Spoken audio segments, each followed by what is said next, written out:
Assalamualaikum warahmatullahi wabarakatuh. Dewasa ini, kita seringkali mendapati ada sebuah pertanyaan yang cukup nyeleneh terkait ketuhanan. Seperti contoh, apakah bisa Allah menciptakan gunung yang mana Allah sendiri tidak bisa mengangkat atau menghancurkannya? Atau, apakah bisa Allah menciptakan Tuhan yang sama dengan dirinya? Lalu seandainya bertengkar, menang siapa? Kan gitu.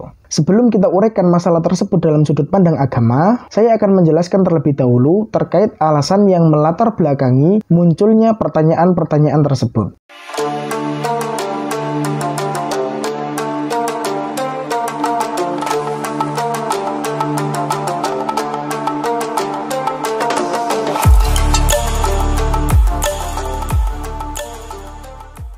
Menurut penelitian, banyak hal yang mendasari pertanyaan-pertanyaan tersebut bisa muncul di dalam pikiran manusia, yang kemudian membuat konsep Tuhan perlahan disingkirkan dalam kerangka pengetahuan. Penyingkiran paling sederhana bahwa eksistensi Tuhan tidak bisa dibuktikan secara empirik dan rasional, maka ia tidak bisa dikatakan ada. Tidak bisa dipungkiri bahwa hal tersebut dipicu oleh perkembangan sains yang perlahan menunjukkan eksistensinya, yang perlahan menunjukkan kekuatannya untuk memperlihatkan hukum sebab akibat yang terjadi di alam semesta ini tanpa butuh sedikit pun intervensi dari Tuhan. Pandangan ini menguat dengan berbagai perkembangan berikutnya.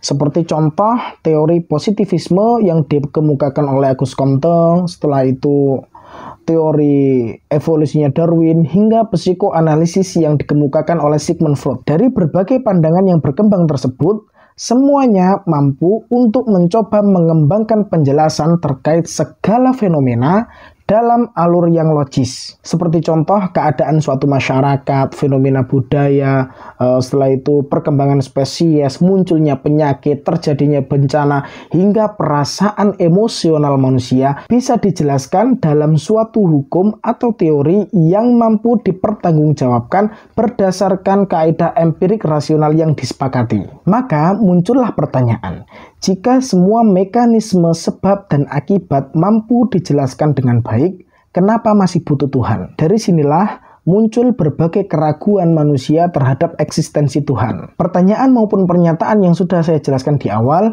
mungkin bagi sebagian orang terkesan menarik.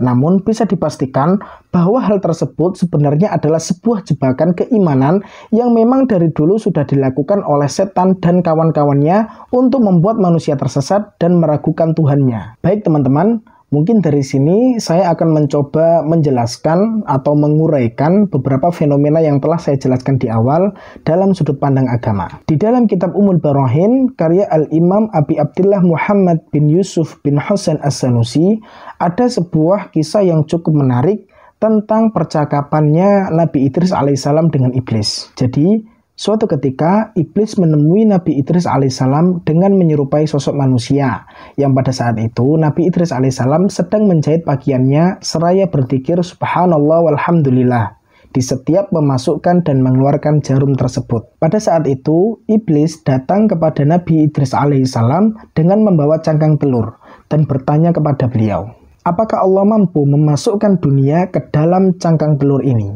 Lalu Nabi Idris alaihissalam pun menjawab, jangankan memasukkan dunia ke dalam cangkang telur, memasukkan ke dalam lubang jarum ini pun Allah Subhanahu wa taala sungguh mampu melakukannya. Nah, yang menarik itu di sini. Ketika Nabi Idris alaihissalam menjawab pertanyaan iblis, itu seraya menusukkan jarum tersebut ke salah satu matanya iblis. Makanya tidak heran apabila di beberapa riwayat dikatakan atau digambarkan bahwa sosok iblis itu matanya buta sebelah. Mungkin gara-gara telah ditusuk oleh Nabi Idris alaihissalam. Maka dari itu teman-teman, berangkat dari riwayat inilah para ulama menjelaskan bahwasannya ketika ada pertanyaan-pertanyaan yang cukup nyeleneh terkait ketuhanan, maka bisa dipastikan bahwa hal tersebut sebenarnya adalah sebuah jebakan Batman dari iblis untuk menyesatkan manusia dan membuat manusia itu meragukan Tuhannya. Dari sini juga bisa disimpulkan bahwa kebanyakan orang yang meragukan eksistensi Tuhan umumnya diakibatkan oleh dua hal. Yang pertama, mereka tidak menyadari bahwa kemampuan berpikirnya atau logikanya itu masih dangkal. Rata-rata orang yang cenderung menerima suatu hal, itu jika hal tersebut memang sesuai dengan logikanya. Apabila mereka menemukan suatu hal yang memang tidak cocok dengan akal pikirannya, maksudnya tidak cocok dengan logikanya, maka Mereka langsung menolak tanpa pernah berpikir bahwasannya bisa jadi cara berpikirnya lah yang salah atau logikanya lah yang salah. Yang kedua, hatinya terlalu angkuh sehingga tidak dapat melihat bukti keberadaan Tuhan. Mereka merasa bahwa logikanya telah sempurna, sehingga untuk menerima sebuah kebenaran suatu hal tersebut harus terlebih dahulu diterima oleh logikanya. Namun, seringkali untuk menjadi muslim yang otentik, kita itu harus melewati sedemikian keraguan-keraguan yang bertahap agar kedepannya kita bisa menilai sesuatu secara objektif. Semoga bisa dipahami, kurang lebihnya mohon maaf. Ihdinas shiratal mustaqim. Wassalamualaikum warahmatullahi wabarakatuh.